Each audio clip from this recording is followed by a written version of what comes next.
దేవుడు మనుషుల్ని ప్రేమించడానికి వస్తువులను వాడుకోవడానికి సృష్టించాడు. కానీ మనం మాత్రం మనుషుల్ని వాడుకుంటున్నాం, వస్తువులను ప్రేమిస్తున్నాం. యుగాలు మారుతున్న కొద్దీ, టెక్నాలజీ పెరుగుతున్న కొద్దీ మనుషుల్లో కూడా స్వార్థం బాగా పెరిగిపోయింది.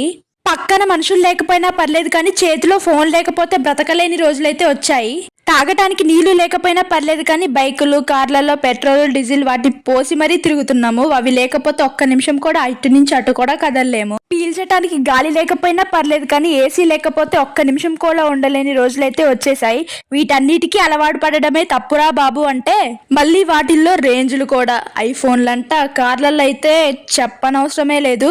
మనుషులు కనబడితే పలకరింపులు మానేసి డబ్బులు ఉన్నాయా అని చూసి మరీ మాట్లాడే రోజులైతే వచ్చేసాయి. మన దగ్గర ఏమున్నా లేకపోయినా కష్టపడే తత్వం, స్వార్థం లేని స్వభావం, ఒకళ్ళని మోసం చేయని గుణం, ఇవి ఉంటే చాలు కోట్లున్నారా అని సంతృప్తి వస్తుంది. ఇలా అందరూ మారిన రోజు అంతా ఆనందమే, అంతా సంతృప్తే మిగులుతుంది. ఈ వీడియో కనుక మీకు నచ్చినట్లయితే please do like, share and subscribe to my channel. Bye friends.